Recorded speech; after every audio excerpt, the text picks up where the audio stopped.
Paz do Senhor, amados. Tudo bem? Eu sou o pastor Paulo, esse é o meu filho Davi. Sejam muito bem-vindos à nossa Escola Bíblica Dominical.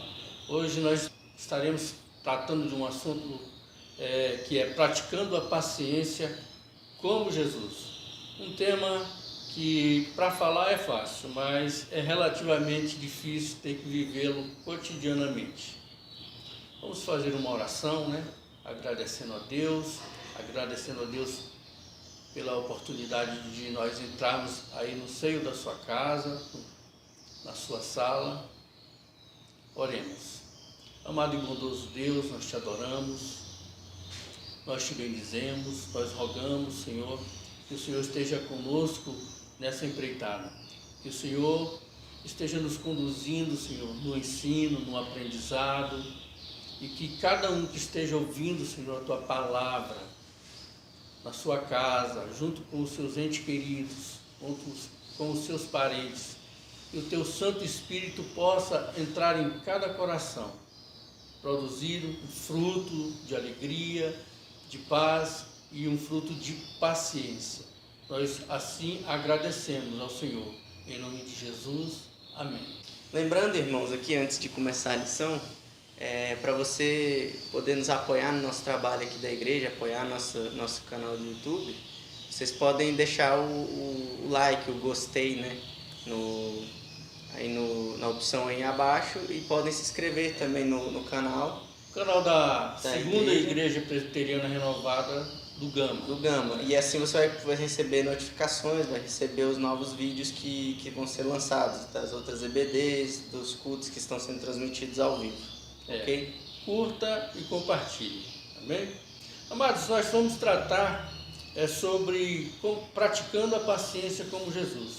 Mas para a gente compreender essa lição e compreender também os seus personagens, é preciso que a gente volte ou prossiga a partir do livro de Atos, lá no capítulo 8, onde a gente vê uma figura muito importante no Evangelho, que é o apóstolo Paulo. Ele está ali presenciando uma cena que é a morte de Estevão. Estevão era um diácono cheio do Espírito Santo, que pregava o Evangelho, que fazia milagres, né, e prodígios, e os sacerdotes não estavam se agradando daquilo que ele fazia, da obra que ele desenvolvia como diácono e na pregação do Evangelho. Então eles resolveram apedrejar o diácono Estevão. E o que acontece? Durante todo aquele acontecimento, você vê que a figura do apóstolo Paulo estava lá. E Paulo consentia com a sua morte. É a partir daí que a gente vê aparecer essa figura tão enigmática e tão contundente para o Evangelho. Uma pessoa que foi no início um perseguidor. Ele que respirava ameaças de morte. Ele que estava respirando o tempo todo ameaças de morte contra os discípulos e contra as obras dos nossos irmãos que praticavam o cristianismo, que viviam o cristianismo. O Davi vai ler aqui o que é passado aqui em Atos, no capítulo 8, versículo 2 a 3. Alguns homens piedosos sepultaram Estevão e fizeram um grande pranto sobre ele. Saulo, porém, assolava a igreja, entrando pelas casas e arrastando homens e mulheres, encerravam-os no cárcere. Então a gente vê aqui logo de início o apóstolo Paulo fazendo uma grande perseguição contra os cristãos. Só que não era somente isso que ele fazia. Ele fazia questão de pedir cartas, de pedir autorização para o sumo sacerdote para empreender uma perseguição ferrenha contra os cristãos. Veja o que está escrito em Atos, no capítulo 26, de 9 a 11. Na verdade, a mim me parecia que muitas coisas devia eu praticar contra o nome de Jesus, o Nazareno. E assim procedi em Jerusalém, havendo eu recebido a autorização dos principais sacerdotes, encerrei muitos dos santos nas prisões, e contra estes dava o meu voto quando os matavam. Muitas vezes os castiguei por todas as sinagogas, obrigando-os até a blasfemar, e demasiadamente enfurecido contra eles, mesmo por cidades estranhas, os perseguia. Você gostaria de ter uma pessoa dessa como vizinha, por exemplo? Ou você gostaria de ter uma pessoa dessa como colega de trabalho? O apóstolo Paulo era uma pessoa que não era uma pessoa bem aceita, principalmente dentre os cristãos. Os cristãos fugiam dele e ele perseguia. Não importava se fosse homem ou se fosse mulher. Ele viajava distâncias longas para perseguir, para matar, para prender. E ele fazia questão de dar o seu voto a favor da morte deles.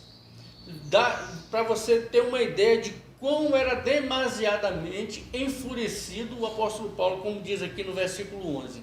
Ele era demasiadamente enfurecido, olha só a característica dele. E era também, e respirava ameaças de morte o tempo inteiro. Era um homem que tinha um coração tomado pela ira. Era um coração que era tomado por tudo que era iracundo, raivoso. Era um homem extremamente irado, principalmente quando se falava de Jesus Cristo.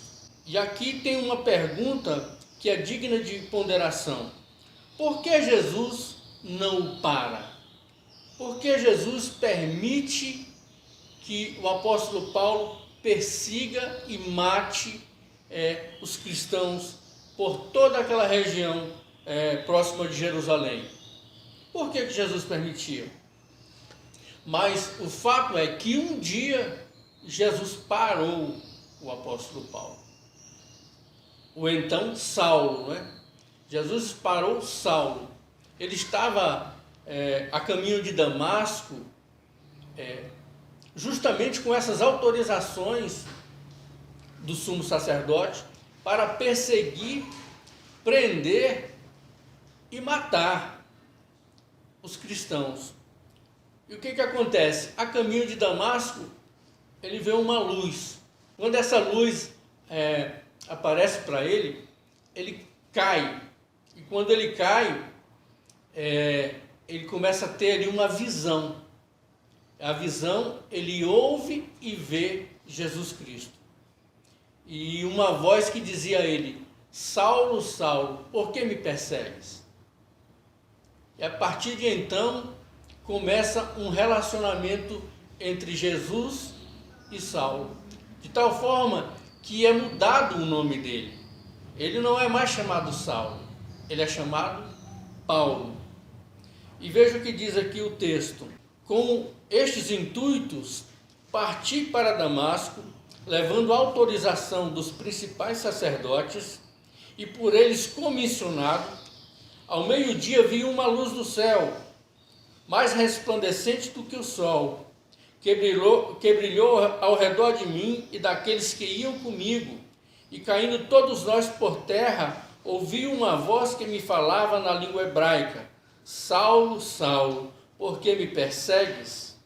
É Atos 26, de 12 a 14. Será que com essa atitude, a impressão que se tem, as pessoas de hoje em dia poderiam pensar: não, agora Jesus vai se vingar, agora Jesus vai massacrar esse perseguidor, agora Jesus vai à forra, vai destruir completamente esse inimigo. Poderia, num pensamento mais carnal, nós poderíamos pensar dessa forma, mas a realidade é que Jesus age totalmente diferente e vai tratar o Saulo justamente de forma oposta como ele tratava os cristãos. Se ele, o apóstolo Paulo, tratava com ira, tratava com raiva, tratava com todo tipo de ódio e perseguição, Jesus vai dar uma dose totalmente contrária a tudo isso que ele tinha, ele vai experimentar um verdadeiro amor. E prosseguindo no texto, ele diz: então eu perguntei, quem és tu? O apóstolo Paulo perguntando diante da visão. Quem és tu, Senhor? Ao que o Senhor respondeu: eu sou Jesus, a quem tu persegues. Levanta-te e firma-te sobre os teus pés, porque por isso te apareci, para te constituir ministro e testemunha, tanto das coisas que me vistes, como daquelas pelas quais te aparecerei ainda, livrando-te do povo e dos gentios, para os quais eu te envio, para abrir-lhes os olhos e os converterdes das trevas para a luz, e da potestade de Satanás para Deus, a fim de que recebam eles remissão dos pecados, herança entre os que são santificados pela fé em mim. Atos 26, de 15 a 18. Percebe que Jesus tem um propósito na vida dele? Jesus utiliza essas pessoas que muitas vezes a gente tem como pessoas que não têm jeito, como pessoas que não têm solução, e o Evangelho transforma. Jesus transforma justamente essas pessoas que são insignificantes para trazer um significado genuíno para o Evangelho. Porque Jesus teria tanta tolerância e por tanto tempo a um homem que é violento, a um homem que é insensível, a um homem que é extremamente legalista, um homem que é intolerante e que é perseguidor da igreja? A resposta dessa pergunta está aqui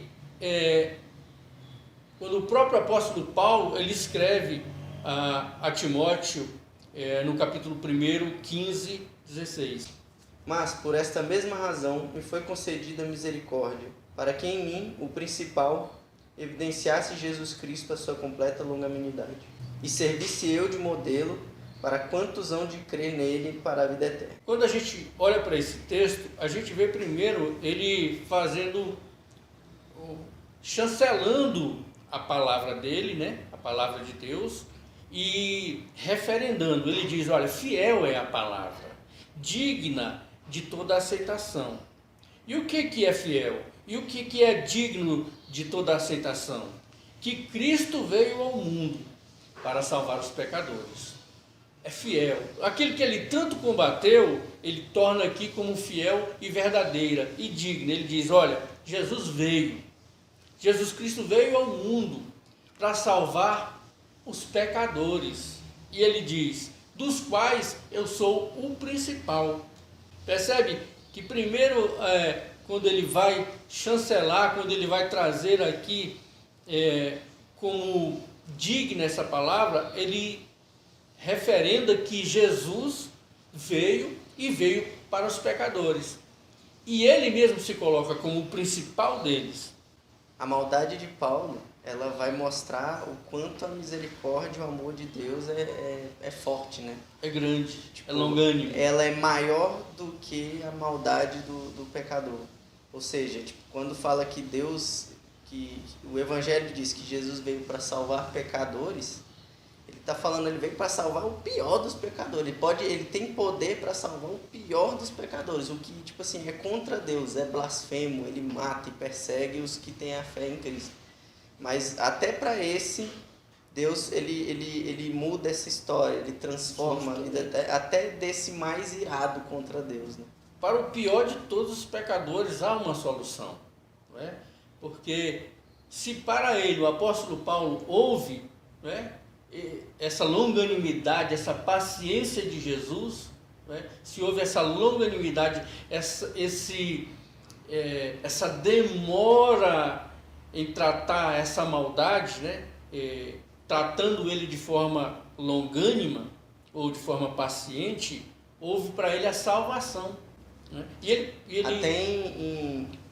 Até em Romanos capítulo 2, versículo 3, tem um texto que eu acho que expressa bem essa ideia da paciência, que é o seguinte, lá em Romanos, Paulo está explicando pro povo, ele falando do pecado, né? Sim. E ele está falando do pecado dos gentios e do pecado dos judeus também, e que todos pecaram e todos carecem da graça de Deus. E como que o Evangelho ele revela que somos pecadores, precisamos dessa salvação, né? E lá em Romanos ele fala o seguinte, que ele vai dar uma explicação dentro do contexto aqui. Ele fala que Deus ele demonstra misericórdia às vezes para o povo gentil. Ele demonstra essa misericórdia de não punir os pecados ali do povo que não conhece a Deus, como um exemplo, como uma forma de demonstrar misericórdia para os que creem em Deus, mas que também pecam. Uhum. Então é uma forma de aviso, é uma forma de Deus fazer assim, ó, sabe por que eu não puno o povo que está pecando de forma rigorosa, com uma vida sem Deus, uma vida distante de Deus? Porque para que você se arrependa, para que vocês que acreditam em Deus venham a arrependimento. Porque apesar de eles conhecerem a lei, eles também cometiam o mesmo pecado. Em Romanos 2, nos versículos 3 e 4, ele fala assim, né? Deste modo, quando tu, um simples ser humano, o julga os que estão em pecado, numa vida longe de Deus, todavia pratica os mesmos atos, pensa que de alguma forma escaparás do juízo de Deus, ou porventura desprezas a imensa riqueza da bondade, tolerância e paciência, não percebendo que é a própria misericórdia de Deus que te conduz ao arrependimento. Então é justamente nesse momento onde Deus mostra misericórdia por todos, é que Ele está te chamando para o arrependimento. Né? É a ideia a paciência de Deus te conduzindo ao arrependimento. Justamente. E o apóstolo Paulo, ele experimenta isso, porque não havia nele esse temperamento de paciência. Ele não sabia o que era isso. O que existia nele era ira, ódio, né? Tudo que se chama raiva, tudo que direciona para fazer o mal, principalmente aos cristãos, era o que preenchia o coração dele. Longanimidade estava bem distante dele. Então aqui, ainda no texto que foi lido aqui de Timóteo, ele chancela, né, dizendo que a palavra é fiel e que a palavra é digna de aceitação, que Cristo veio para salvar os pecadores, do qual ele é o principal. Né? Mas não somente isso, que Jesus, olha só, continuando ele diz, mas por esta razão me foi concebida misericórdia, para que a mim, o principal dos pecadores, evidenciasse Jesus Cristo a sua completa longanimidade, ou seja, a longanimidade de Jesus Cristo se completa como? Se torna completa demonstrando na vida do apóstolo Paulo. Tudo que ele não tinha antes, agora ele está experimentando através dessa longanimidade de Cristo. Porque é o que? É o perdão, é o aprender a suportar, é o aprender a ouvir, é o exercício da tolerância. Esta longanimidade, ela se aplica em todas as situações da nossa vida. No trato com o irmão, no trato do pai com o filho, do filho com o pai, no trato com o vizinho, sabendo tolerar sabendo respeitar o direito do outro. Então ele que experimenta a completa longanimidade de Cristo. Para quê? Tudo isso tem um propósito, né? Ele experimenta a longanimidade de Cristo, já que Cristo veio, né, para o pecador, e o apóstolo Paulo é o principal dos pecadores, e ele experimenta essa longanimidade de Jesus para um objetivo. E qual é esse objetivo?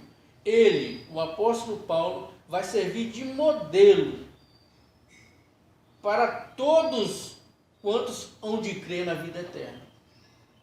Então ele é um modelo. O modelo de quê? De que para o pecador, o pior deles, o mais iracundo, o mais violento, o mais insensível, sabe, o mais legalista, qualquer que seja, o ladrão, a prostituta, o traficante, todos eles podem ser alcançados pela longanimidade do nosso Senhor Jesus Cristo. E o apóstolo Paulo aqui, ele é um modelo. Ele se torna um modelo de tal forma que as pessoas, quando olham para ele, já vão, algumas pessoas podem até duvidar, dizendo, poxa, mas esse aqui não era o que perseguia a igreja? Esse aqui não era que colocava em prisões? Esse aqui não era que aprovou quando Estevão estava sendo apedrejado? Esse aqui não era que levava as cartas, né, as autorizações para colocar em cadeias os cristãos? Mas ele foi transformado, ele foi regenerado, ele foi alcançado pela longanimidade, pela paciência de Jesus. Jesus tratou ele de forma totalmente, completamente. Se o que ele oferecia era ódio, Jesus ofereceu a ele o amor, né?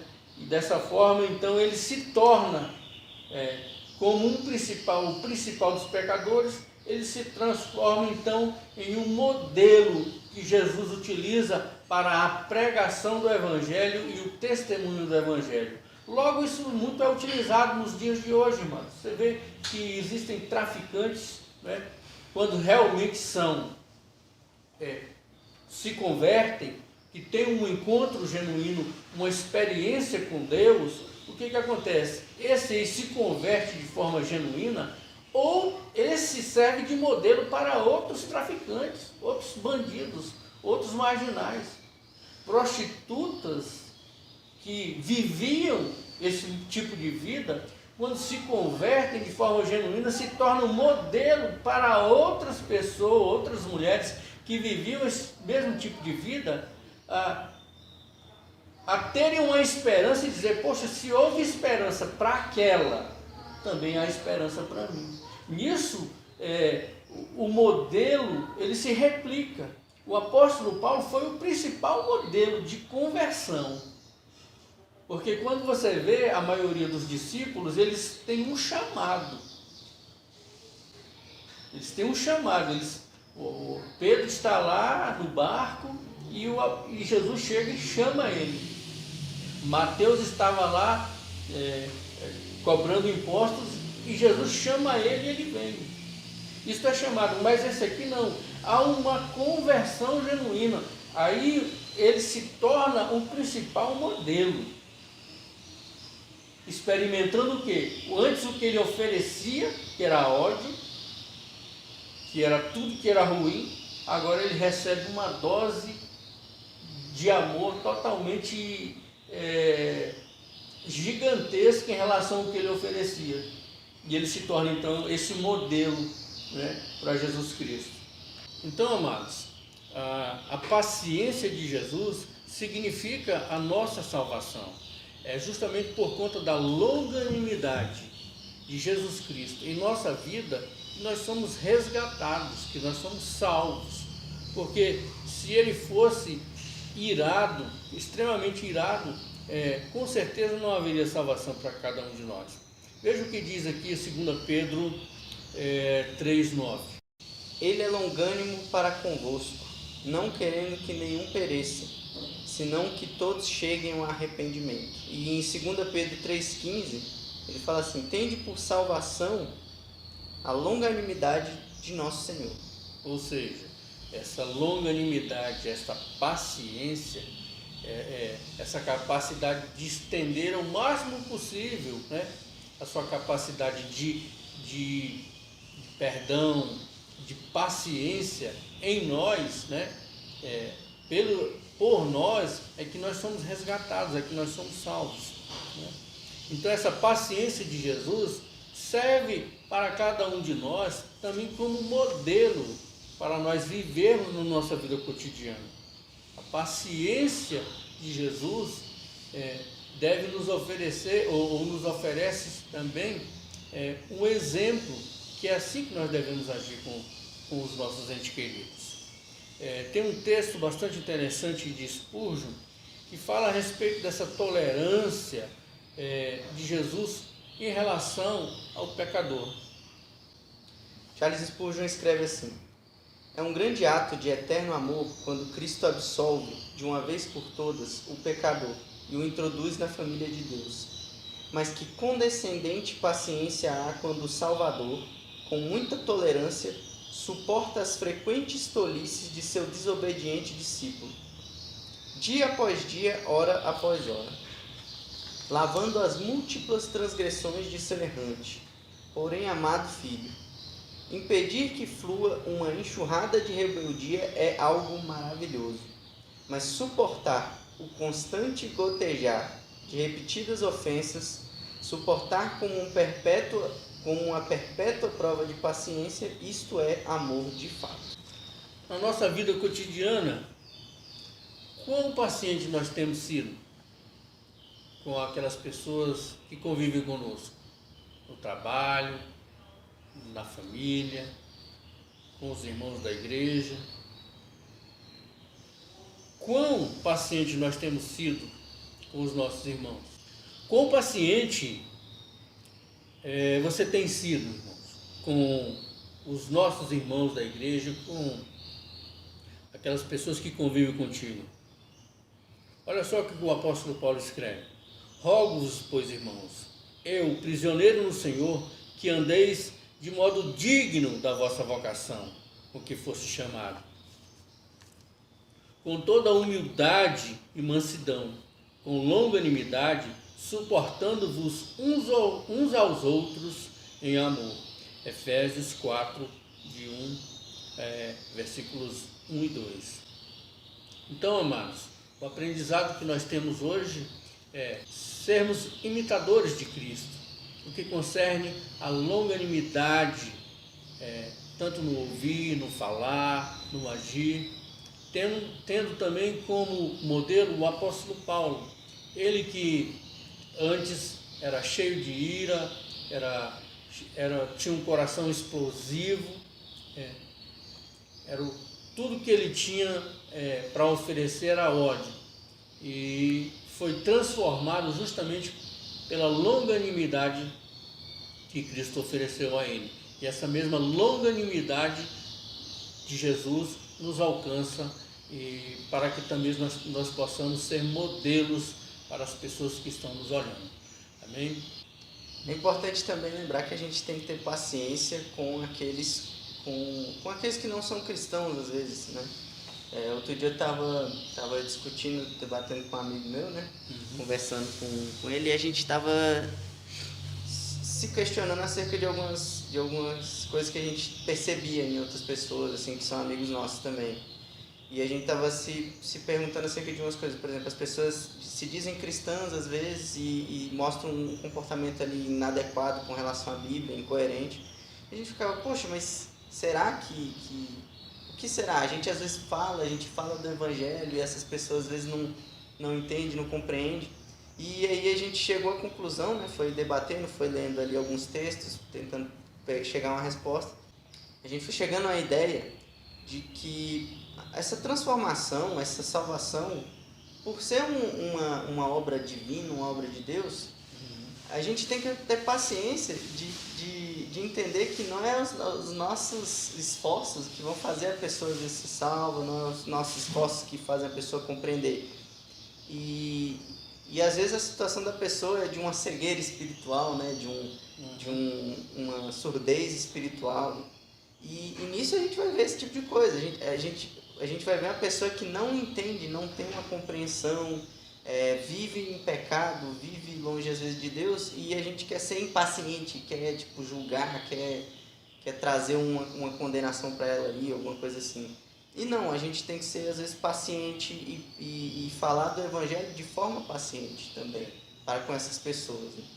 Genuinamente, falar o Evangelho genuíno, pleno, de forma correta, mas sendo paciente, porque tem que entender que ele é um processo em que Deus vai alcançar, no momento em que Deus quer, no momento de Deus, ele vai alcançar aquela pessoa para Cristo. Né?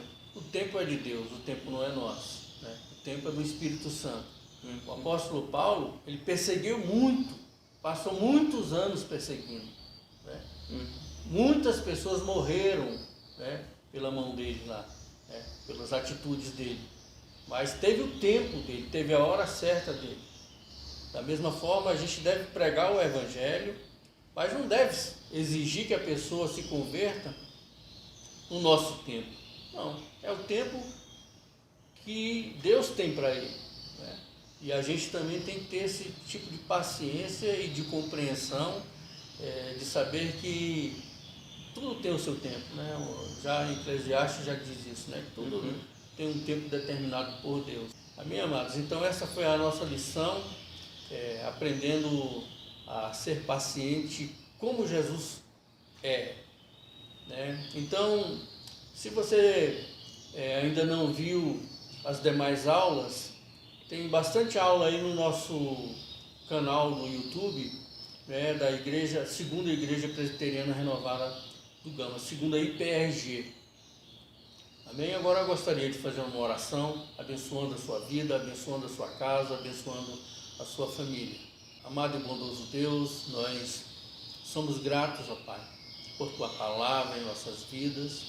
Te pedimos, ó Deus, que o Senhor nos conceda cada vez mais, Senhor, este fruto do Espírito, que é longanimidade, capacidade, ó Deus, de ser paciente nos momentos de dificuldade, nos momentos difíceis, nos relacionamentos mais difíceis. Que o Senhor nos conceda, ó Deus, longanimidade, paciência, capacidade de compreender o próximo, com a capacidade de se colocar no lugar do outro.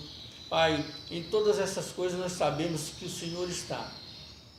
O apóstolo Paulo experimentou essa longanimidade.